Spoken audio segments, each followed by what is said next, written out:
SJC-12708, James N. Ryan v. Mary Ann Morse Healthcare Corporation, doing business as Heritage at Framingham.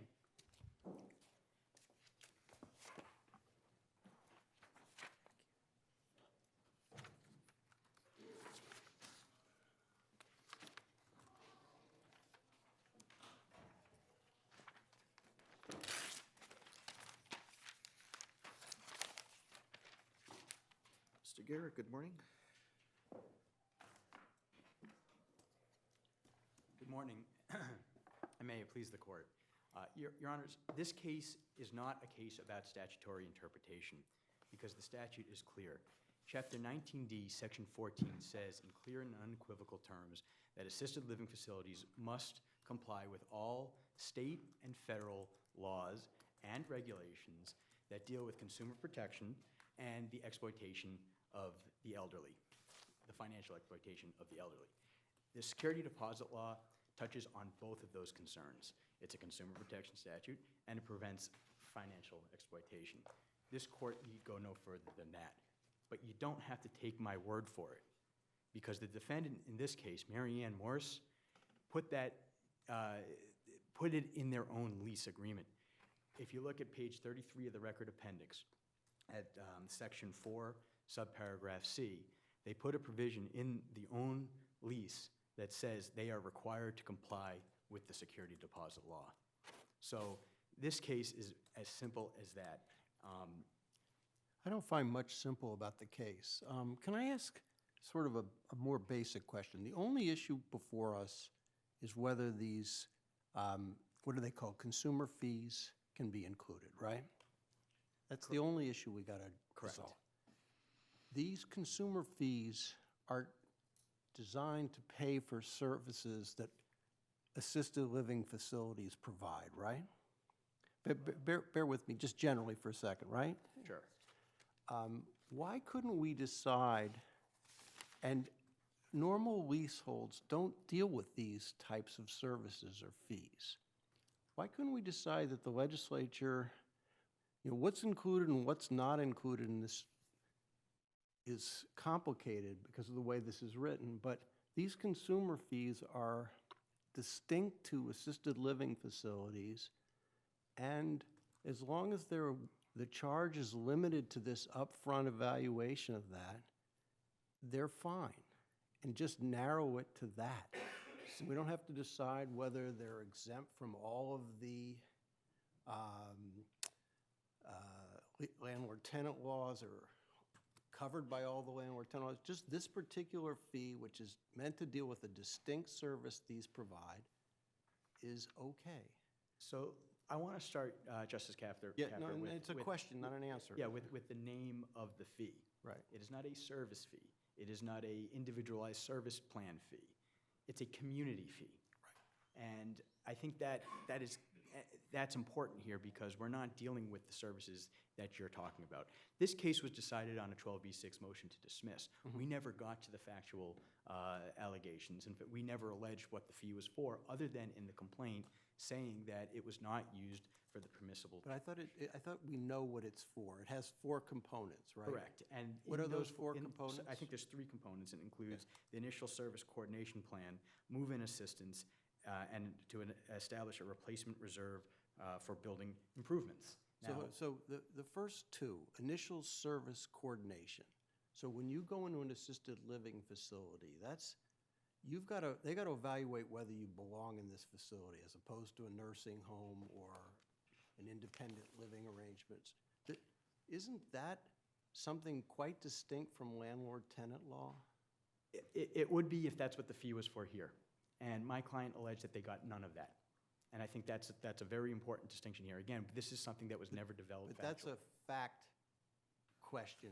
You want us to rule as a matter of law that you can't charge this kind of fee, right? Yeah, just as Judge Salinger did twice in the business litigation. Well, but Judge Salinger in his first case actually did what I'm talking about.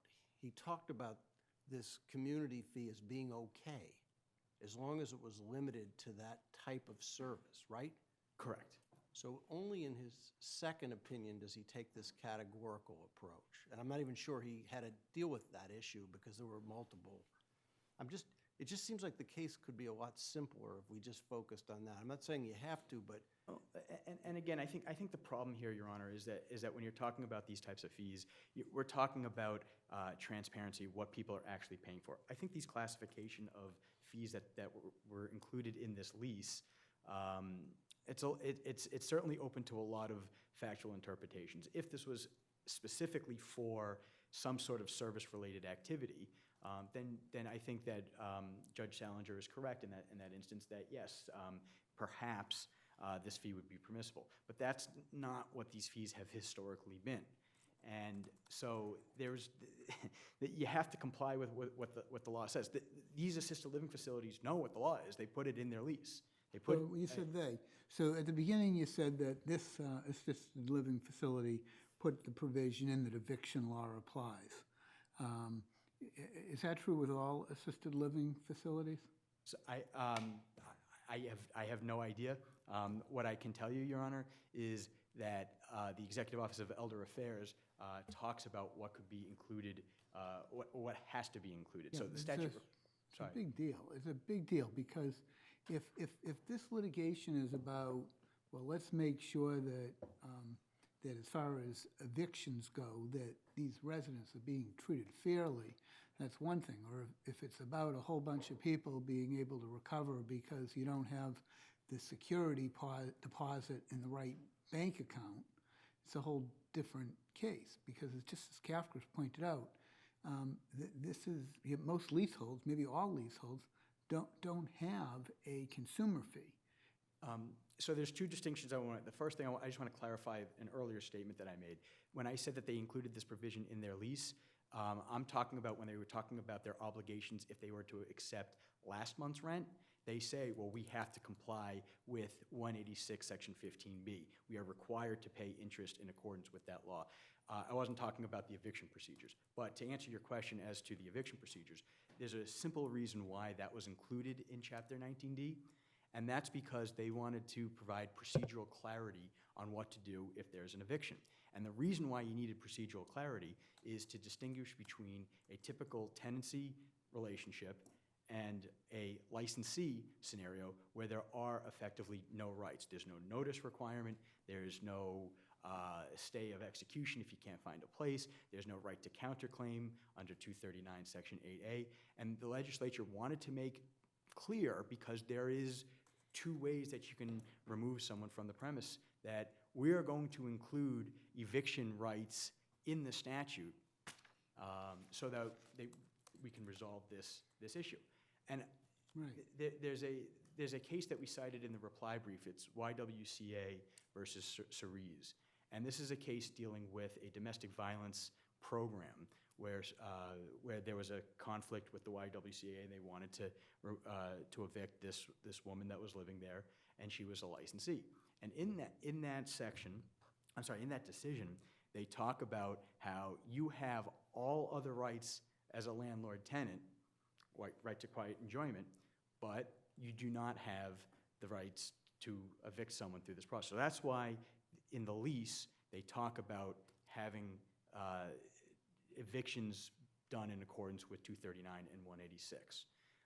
That's why this is here. And then to talk about all these other rights that a landlord may have, that a tenant may have by the landlord, the legislature was very clear. They expressly included Section 14, which says you have full access to every other right that exists already dealing with consumer protections and financial exploitation. The legislature could not have been clearer. And on top of that, they also put elsewhere in Chapter 19D, Section 18, and some of the regulations, they listed existing laws that an ALR was exempt from. So the legislature also knew that if you need to be exempted from something because you are this unique entity, we have to do it explicitly. And they did so with regard to hospital care and nursing home care, but they didn't do it with landlord-tenant rights. And Did you say, did I miss something? You said that in this case, the assessment didn't happen? The community fee assessment coordination to whether or not the person belongs So, there? so yes, my client does not believe that he received anything, that his or his mother received these services. But if she again, had, you're saying it would have been okay? No, what I'm saying is had this fee, to answer Justice Kafker's hypothetical, been exclusively for some sort of service-related activity, then perhaps the fee would be okay. Now, I don't think an initial assessment necessarily would qualify, because you're asking someone to say, well, do you need to be showered? Do you need help walking? Things like that. Sure, we have. It's just a checklist. Sure, we have that. We don't have that. You're basically telling the assisted living facility the services that you need, so they can come up with a price of what to charge you. But they, I don't mean to cut No, you, no. but that's really important and to make sure you're the right fit. And they can, by the way, they can charge these fees. There's no doubt they can charge those fees going forward, right? The only issue is whether you can charge it in the upfront lease, right? Correct. So we clearly can charge, these assisted living facilities can clearly charge for these things going forward without violating any laws. The only issue is what they can charge up front. And isn't the assessment perhaps the most critical decision by both parties? And if that's done cavalierly, that's a big deal, right? Because then you get the wrong person in the wrong place. The irony is, Your Honor, that when my client was presented with the lease, which was specific to Mrs. Ryan's needs, they had already done that assessment. And so they were charging for, they weren't saying, hey, if you want to tell us what you need so we can determine whether or not you belong in our facility, pay us the $2,800 and then we'll see if it works. They went in, said, I need a place to live, and then they said, okay, here's what it's going to cost you. It's going to cost you $4,000 a month, and they probably discussed that. Again, we don't have a factual record because this was dismissed on a 12b6, but they said they came up with a number that said $4,000, and then what they did on top of that, when they sat down to sign the lease, they added in this community fee. This is what we call price stripping. It's when you come up with an agreed-upon price, and then you just milk that extra $2,800 out of that elderly tenant who perhaps is moving into an assisted living facility because maybe their husband or wife died, maybe they fell and they need some sort of assistance. You're telling them you need to come up with an extra $2,800. You can't do this in the normal course of business. Stockbrokers, lawyers, doctors, you can't go in and be strung along by the landlord and say, hey, our price for this apartment is $3,000 a month, and when you sit down, charge an amenity fee. That's been routinely rejected by the court that you can't do that. Somehow, just by virtue of the fact that this is an assisted living facility, now we can do that. So do we send this back for further discovery and figuring out what's going on, since you said there's no facts have been Well, I think the court should follow the lead of what Judge Salinger did in the two decisions below. In those cases, Judge Salinger, in his reasoned decision, said these fees are impermissible. You have a landlord-tenant relationship. The Executive Office of Elder Affairs tells you have a landlord-tenant relationship. Landlord-tenant law applies. They refer you to the Office of Consumer Affairs and the Attorney General's office to talk about what those regulations are. So you can't charge those fees. Now, if it's a situation like Justice Kafker had said, where this was specifically for a service fee, which even on this undeveloped record, we can see that it's not. It's called the community fee. It was charged after the assessment was already done. Then, yeah, we need to have that discovery. This case should never have been dismissed. It never should have been dismissed on a 12b6 without any sort of fact record. One other thing I want to make vitally clear. If this court wrestles with the fact that we're dealing with whether or not we're dealing with a traditional landlord-tenant relationship or not, this court has yet another reason to reverse the decision and send it back to the Superior Court, and that is under the Attorney General's regulations. 940 CMR 3.17.4 subsection A. It takes the security deposit statute that we're talking about here. It basically copies it verbatim with one key distinction. Instead of using the term lessor, it uses the term owner. And under 3.01 of the same regulation, it says that an owner includes not only someone that owns the property, but it also includes those who manage, control, and customarily accepts. Has the Attorney General weighed in anywhere on whether this fee is permissible or not? That's Well, that language is pretty opaque. Has the Attorney General said that assisted living facilities cannot charge these community fees? no, but the Are executive. they also, have they weighed in this case in No, any? they have not, and coincidentally, neither has the Executive Office of Elder Affairs. However, the Executive Office of Elder Affairs refers all of their tenants, all the ALR tenants, to the Attorney General's office for regulations dealing with landlord-tenant law. And that's vitally clear. And when you talk about 19D Section 14, where all laws and regulations Well, they're apply. going to have their own statutory interpretation. The appellee's going to stand up and say, well, wait a minute, when you want a provision of landlord-tenant law to apply, you write it in. And they wrote in what provision applies. Well, I mean, like- they're going to do their own statutory interpretation argument. But that's why you have to look at exactly what Section 14 says, which is all of these laws apply. They were, the assisted living lobby was very aggressive when they enacted these laws. When was They it wanted- enacted? Excuse me, when was it enacted? When was it enacted? Yes. I believe it was sometime in the 90s. Okay, I'm sorry. But they were very aggressive in this, and they wanted to be excluded from hospitalization and nursing home regulations. They got that, but the preamble of the legislation said you have a residential environment with some services that are not hospitalization. They want to be excluded from hospitalization regulation. Now they want to be excluded from landlord-tenant regulations, and these are precisely the most vulnerable neighbors that we have. There are parents, there are neighbors, they need our assistance. That's the same argument the appellees have. You know, what's interesting about this case is AARP says the sky is going to fall down if you rule for the appellees. And the Assisted Living Association says the sky is going to fall down if you rule for the appellants. We only have one sky. Well, you know, Justice Lowy, it shows you the dichotomy that you're dealing with. The AARP is concerned with the rights of the elderly and the infirm, and if there is abuse, neglect, and that person wants to move from one facility to another, they may be prevented because they don't have that extra money. The assisted living lobby is saying, well, we're going to be out a lot of money. Well, I think that the legislature was very clear that you need to have the tenants' rights in mind here. Respectfully, they knew what the law was. They included it. They acknowledged that they were required to comply with it in their lease. They didn't do it anyway. The fact that now they're faced with the lawsuit, they're concerned that there might be a financial hit. Well, I'm more concerned about that added cost to the elderly than I am for people that knew the law and chose not to follow it.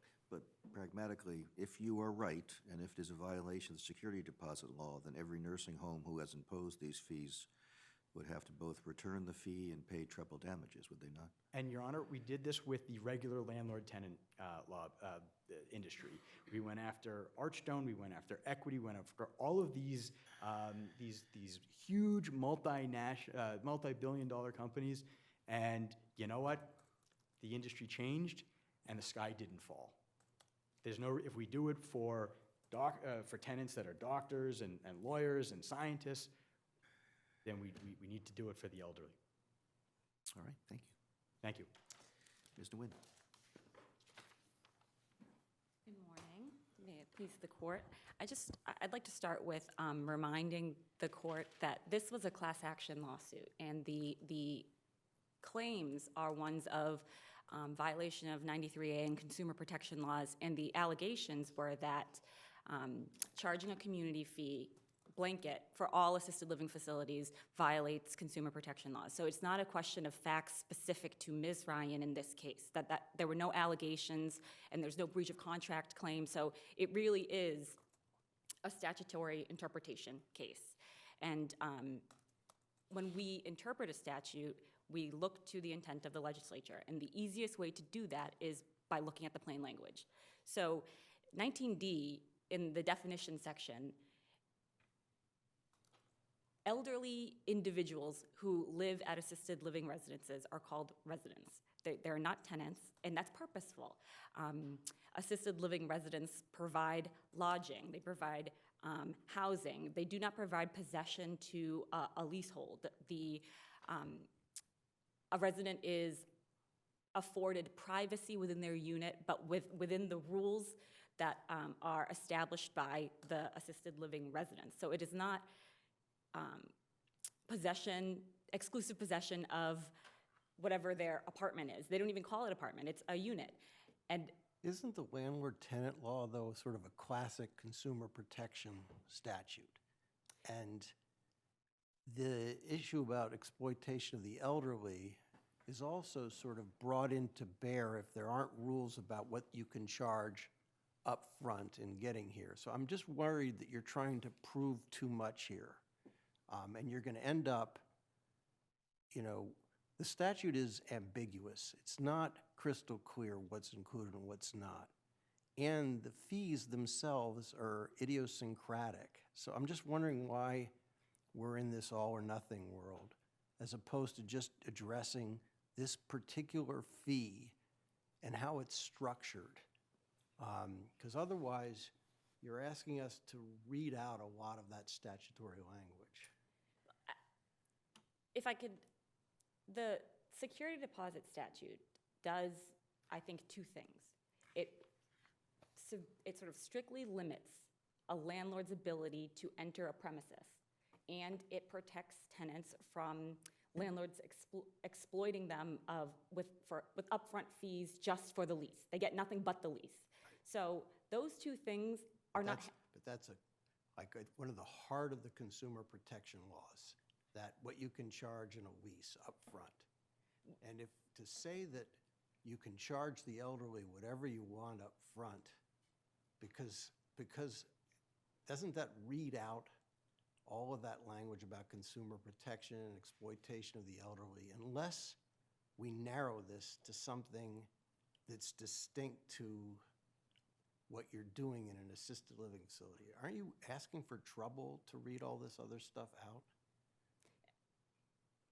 The section, chapter 19D, all it requires with respect to fees is disclosure, complete disclosure of all charges and fees and assessments and consent. So that has to happen prior to any residency agreement happening. So the idea that a resident would be exploited prior to entering into the agreement it's a little disingenuous. The facilities, the residences are required to go over the consumer guide that EOEA puts out, which explicitly says this residents may charge you an upfront, non-refundable community fee.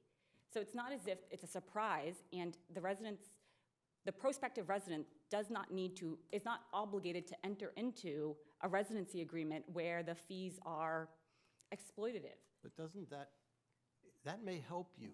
Okay, the regulations say you can charge this upfront community fee, but do we need to wipe out all the other rules? I don't think that we do wipe out the other Because you could win rules. without wiping out all those other rules and save for another day some of the specifics, but I don't know what consumer protection and laws are if they don't include the landlord-tenant laws.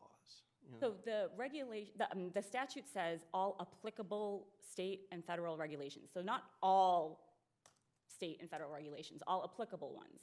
And EOEA in the regulations defines abuse by referring to another regulation put out by the Elderly Services Protection Agency. And the crux of the definition of financial exploitation has to do with consent and with disclosure. So I think that the legislature the intent was to protect the population of residents by assuring that they know exactly what everything costs before they sign up. And I think that that's what the compliance requirement is with respect to the statute. And then the legislature sort of punts to the EOEA to say, and whatever else the department sees fit to add to in the regulations. So why doesn't the ALR statute specifically say that 15B, 186 section 15B is not applicable? the security deposit statute is not applicable? I think it's because the ALR statute gave discretion to EOEA to implement certain regulations. And it's EOEA who put in place the pre-admissions assessment. It is EOEA who made that a requirement, not the statute. So I think that's where we see the administrative fee, because I think the department is recognizing there is a cost to assessing folks before they come in, whether or not it's a good fit, like Justice Kafter was saying. So assisted living residents are required to have pre-screening of each resident to make sure that the resident has the tools that the individual needs to make sure that the individual can stay in the facility. So that comes with a nurse cost. It comes with, there has to be a report written up, and it has to be shared with the residents. So that, I think, is where the disconnect is, because that comes in the regulations, because that is in its discretion. The EOEA implemented an initial pre-assessment. And you started by explaining how tenants are different from residents and ALRs are sort of different from landlords. Are you saying that a tenancy is not created and that this is not a landlord-tenant relationship at all? This is not a landlord-tenant relationship. The residents do not have exclusive possession of apartments. They are provided services in a home-like environment. So the services are what's primary, and the environment is secondary. It's the purpose of the entire legislation was to give dignity to folks that need help with physical care. So the assisted living facilities aren't apartments with concierge service. They are facilities that provide aid with ambulation, with feeding, with toileting. So that is fundamentally different than what a landlord does for a tenant. A landlord allows a tenant to use space. An assisted living facility cares for residents in a home-like environment. But it charges a first month.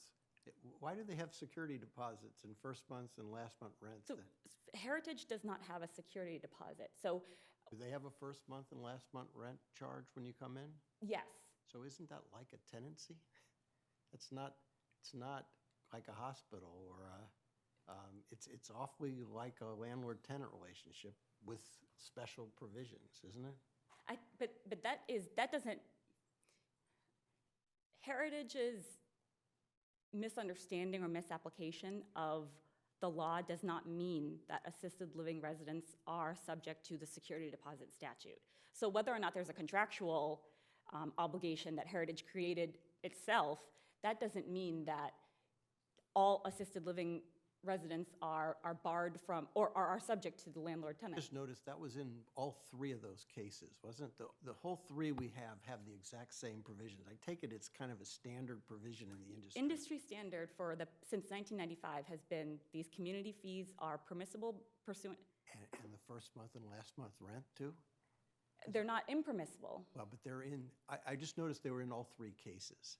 and the And language is identical. It sounds like when we go through this record, we're gonna discover that all those fees are in all these cases. Yes.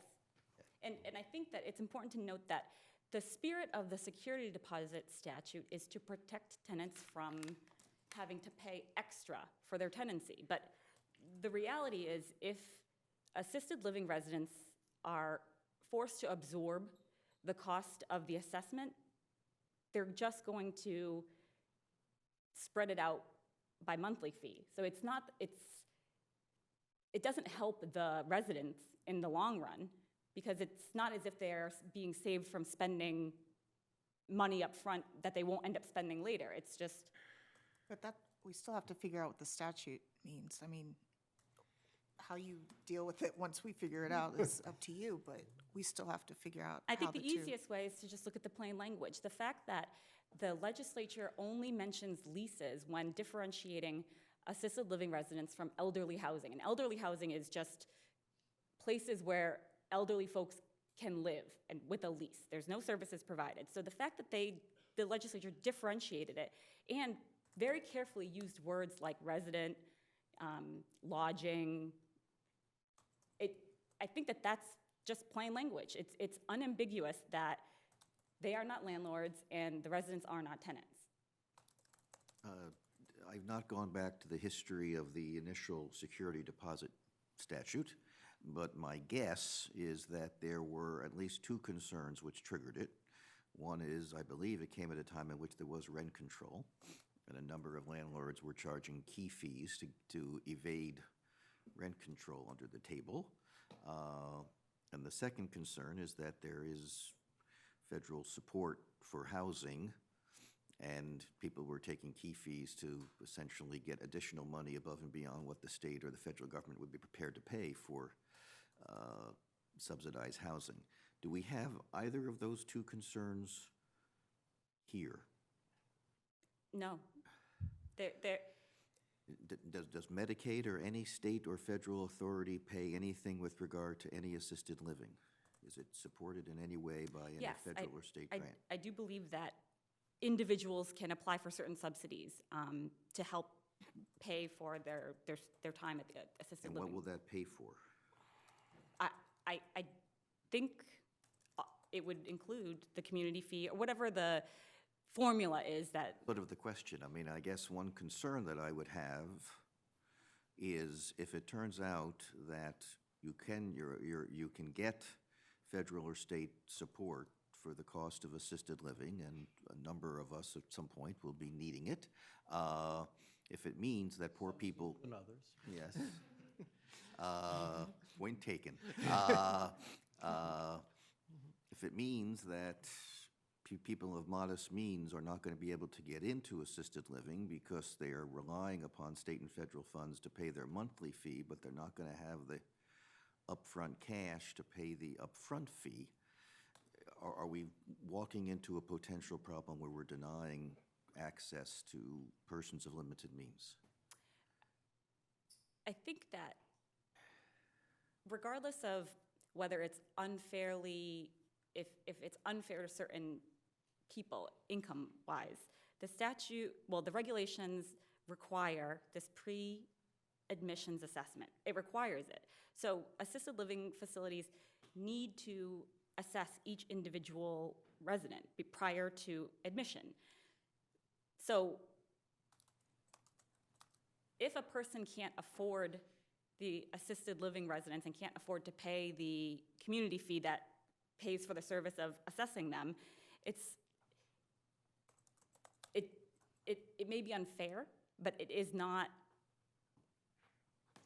That is the regulation. That's the. But you need to do that anyway, and there are people who you do that assessment who you say, sorry, your needs are more appropriate for a skilled nursing facility and you can't be here.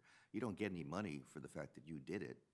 That's sort of what you need to do in order to determine entry. So it's only those for whom you say you can come in who are paying for that. Yes. But you're going to have to do it anyway because you have to do it before you can admit anybody. But I don't think that it's the assessment, the move-in help. So it's the time that, so it's you do it anyways, but the fact that the EOEA allows for the administrative fee, I think means that cost should fall on the resident, not on the assisted living residents. Okay, how about the part that your brother focuses on is the replacement reserve for building improvements. What does that really mean? That doesn't really exist. So that's a factual question, but I think that this language is just language that assisted living residents have used over time. I don't know where it came from, but I don't think that there are building reserves separated out that community fees are being funneled into an account that pays for building maintenance. But that's just a factual question that. So if it's impermissible to for that one piece of that language, that would mean we would have to go back and figure out what portion of the $2,800 went to a building reserve fund. And factually, I could say none. There is no building reserve fund. So is there anything that would, I mean, the Executive Office of Elder Affairs, I'll drop the acronym, they don't examine or evaluate cost. They do. So in order to But they be, said, I thought they don't regulate. they don't regulate cost. They do not. So is there anything that bars a group from basically saying, we're going to charge you $50,000? It's well above any of the costs we incur, but there's a great demand for our facility, and we can get it, so we're going to charge 50 grand. Right now, there is no bar for that. And I think that if that is the concern, it is a legislative concern. It is a concern that should be brought before the legislature to clarify whether there are ceilings to community fees, but I don't think that, as it stands right now, an assisted living residence can charge whatever it wants monthly, whatever it wants per service, whatever it wants for base monthly fees. Chief, I have one last question. Yes. Is there an individual plan that needs to be developed for every resident? I Yes. vaguely remember reading that in the. Yes. An individual written plan that Does is that need specific to be done up front, or is that done when? upfront, So that, prior to okay. the residency. And that is done regardless of whether the person ultimately comes. Correct. And for some people, I think that you can say, basically, this person can't dress herself, can't bathe, we're not the place to have that person be here. Well, we are the place. If the person needs skilled nursing care, 24 hours, then we are not the place. But if they need bathing, dressing, eating, yes, we are the place. So if we move into issues with regard to Alzheimer's or dementia or oxygen or other things, you're not the place. Yes. All right, thank you. Thank you. And we'll take a morning break.